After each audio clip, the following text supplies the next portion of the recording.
after 6 months, and you're all on the same program for 6 months, for the first 6 months, everybody in every one of our study groups does the same identical thing. And that is we cleanse. We call it a detoxification cleansing program. Now, why? Because I tried something 5 years ago. I took a group of individuals and I divided them into 5 categories. They were all coming because they were all overweight. And what I did was this. In category 1, we gave them a perfect diet. Perfect. Flawless. Nothing else. That's all they had to do is just follow that diet. Nothing else changed in their life. Group 2, we did not change the diet, but we included exercise. Group 3, we gave them the best possible supplements and stress management. Another group, Group 4, we allowed them to eat what they had normally been eating, but we cut out the fat and cut out the sugar and gave them supplements. In Group 5, we changed their belief systems. In other words, they changed what they were valuing, so they no longer valued bad foods and lack of exercise. Which group do you think had the greatest results, stuck with the program, lost weight, and kept it off?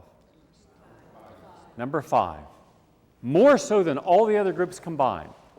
So here we've got the best-selling books in America are on diet. Have a big high-protein diet. Eat some pork rinds and butter and cream. And these people are doing exactly that because it's comfort food. Hey, what a great diet. I don't have to change anything else in my life. I don't have to change why I was so angry at myself or why I was sublimating, because that's really what you're doing when you're eating and drinking and taking drugs and doing things that you know are destructive to the body. You're sublimating. What you're sublimating is something that you're not meeting that's essential to your well-being. Here's what it comes down to in life. We have those things that are essential to our well-being. What do you need that is not being met for you to feel good enough about yourself that you're not willing to make any other wrong choice? If you had all that was essential in your life, you wouldn't have any qualms about making right choices, right? But when something's missing and you're not willing to fulfill it, maybe you don't even know what it is, there's an energy that's it just keeps banging around in us. It causes a nervousness, it causes an irritability, it causes a distemper, it causes a moodiness, causes depression, causes anxiety. It causes a sense of apathy. It can manifest in different ways in different people. So we don't like the way that feels, so we try to take that energy and we connect it outside. So we sublimate. We get really busy. If we're really busy and we're working nonstop, no one will notice that a part of us is unfulfilled. So we'll think, I've got a perfect situation. I'm going to be working so hard that I'll achieve so much that my success in what I achieve, respective workers, some money, people say, hey, you got it together. Look at you. And they won't know, I don't have it together. If I had it together, would I be working this hard? No. People who've got it together don't work that hard. Or you say, I'll be responsible. I'll be so responsible for so many people that people will just say, what a nice person John or Jody is. Look how they're responsible for so many good things. And so everybody will say, good person. Nobody will know that I don't feel like a good person. I'm just doing all this good stuff for other people and taking on the responsibilities they could do for themselves because I don't know how to be responsible for myself. No one's going to see that I've neglected myself. And as long as I keep doing for others, nobody will point out my weaknesses, I hope. Or you might take a different approach in saying, I feel so angry about my own life not being as successful as it should be when I've worked so hard that I'm going to take it out in some kind of violence, gratuitous violence. I'll go to a hockey game or a football or wrestling or boxing or pornography or alcohol. Apathy, you get alcohol. Apathy, you get drugs. Or I'll become a spendaholic or gamble. That's it. I'll show I don't care about anything. I'm willing to risk everything. I'll gamble it. Why do you think that people gamble and drink and smoke and take drugs and engage in self-defective behavior? Not because they love themselves. People who love themselves are not going to do that. It would demean the value of their life. It would take all their standards and drop them down. These are all symptoms of an underlying imbalance. Imbalance in the basic foundation upon what a person rests upon. You cannot be destructive and be imbalanced. The fact you're doing something that is destructive shows that there is an imbalance. So what I say is strip away all the layers, all the masks, all the facades come off. Everything comes off. You look directly into the mirror and you say, what am I? With no pretense, no defenses, what am I? Because that's where we begin our journey. If you cannot begin that journey today, and listen carefully what I'm saying, then you will fail in this process. Here's how I put it as a metaphor. Imagine that you are making a jump across the Grand Canyon. On the other side is happiness.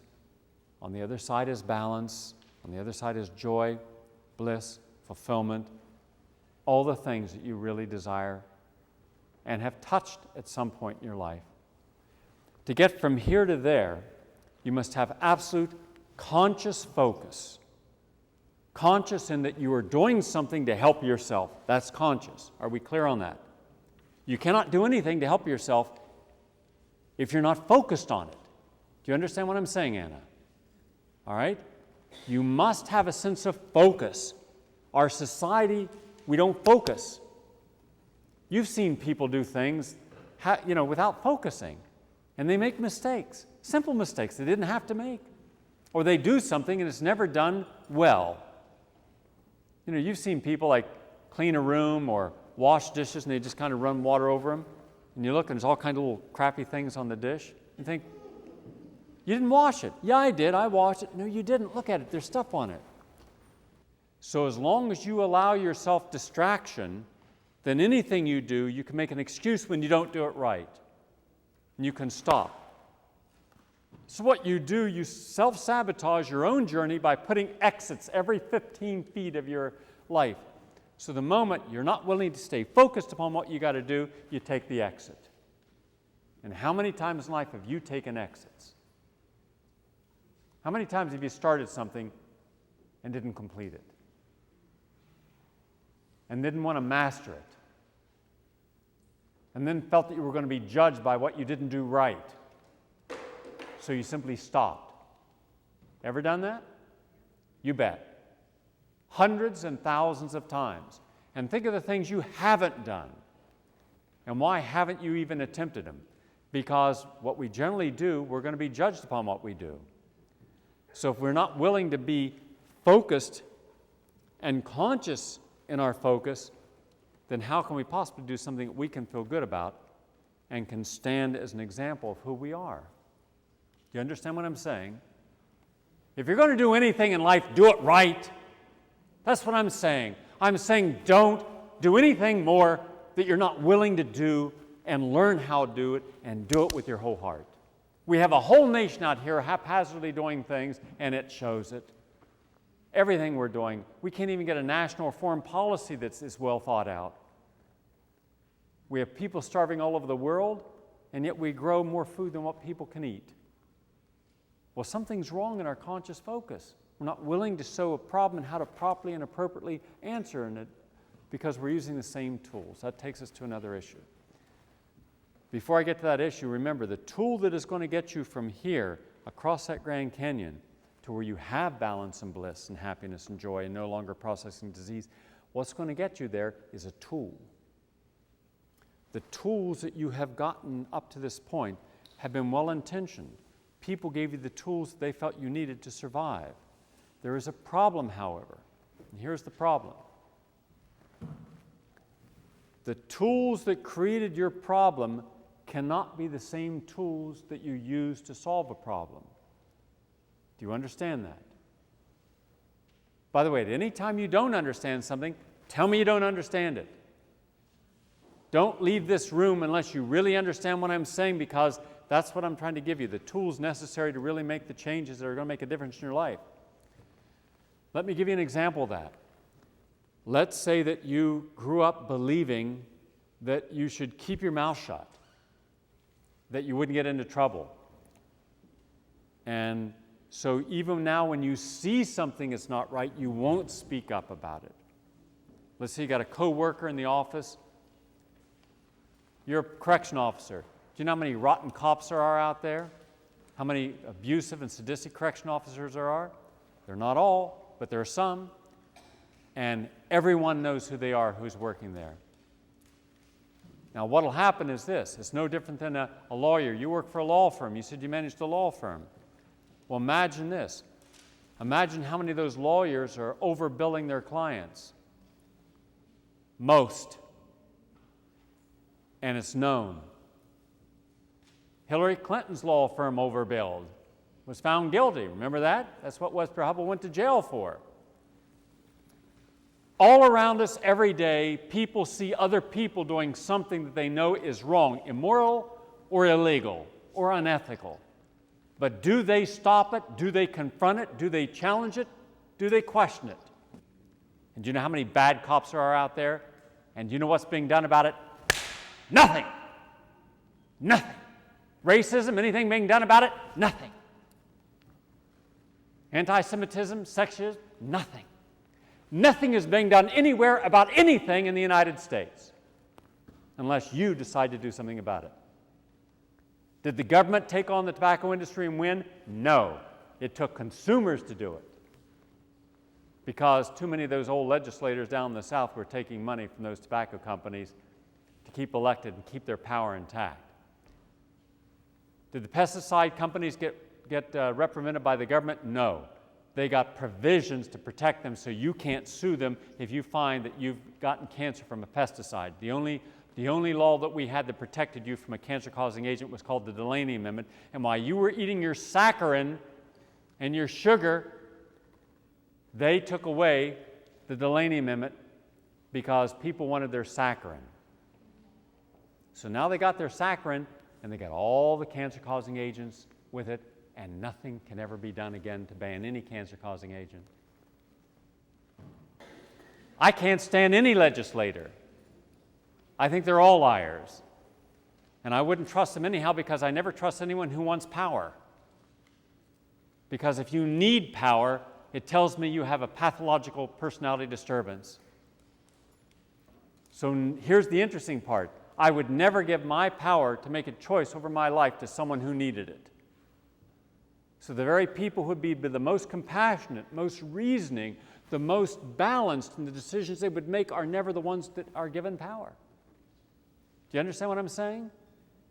The people like the scummy lawyers and the corrupt doctors and the loathsome politicians, we give everything to. And the people on Wall Street and the bankers. Every aspect of our life that is controlled and manipulated on some level is done so by people that we've given that right. So you wake up one day and you just feel overwhelmed. You feel out of control. You don't know what to control. You don't even know what in your life you are able to control. You can't even control your own appetite. Can't even control your urge not to exercise or to exercise. Can't even control the impulse of what to do with a day that's meaningful. So we kind of put it on automatic. Go through the next 22 months exactly the same. Punch it in, and for the next 22 months, every day, and then you wake up thinking, God, I'm 2 years older. What happened? What happened? Now, I can tell you what happened a little bit in the world with World Series and Super Domes and all that. I don't know what happened in my own life in the last 2 years you're thinking. What significant changes occurred in the last 2 years in your life? What positive ones occurred because of something you did? Then ask yourself, what bad ones? Like the man who says to me walking in the door here today, Gary, a year ago I had a heart attack, and now I'm going to have to take beta blockers and calcium blockers, channel blockers. Do you think I should? And I said, I'm not your doctor. I can't give you that advice, but maybe you'll learn in this program. First, instead of thinking about you got a year without having another heart attack, why don't you ask what creates a heart attack? What were you doing in your life preceding it for years that led up to it? You don't just have a heart attack. You don't just get cancer. You don't just get arthritis. You don't just get depression. You don't just get anxiety. It doesn't just happen. These are all processes. Disease is a process. It takes decades. By the time you manifest the symptom, it is the end stage of a healing crisis. The body can no longer defend you. All the screams and cries for help to stop, you have not listened to. You have been abusive in the extreme to your body, mind, and spirit, and now the body is finally broken down, and you're about to go that last slide in with the disease, either into disability or death. And then the doctor says, oh, lucky you, we got it early. Right? No, doc, we're 25 years too late.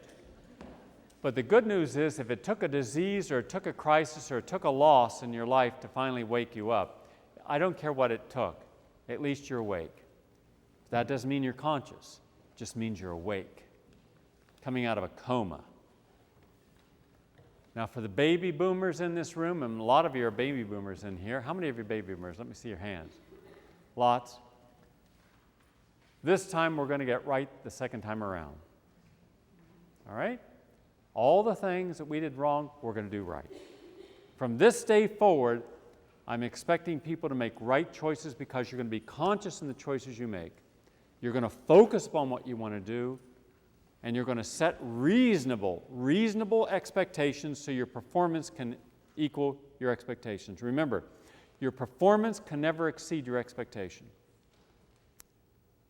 So if your standards are here and your expectation is here, your performance is going to be here. Raise your expectations, you can raise your standards.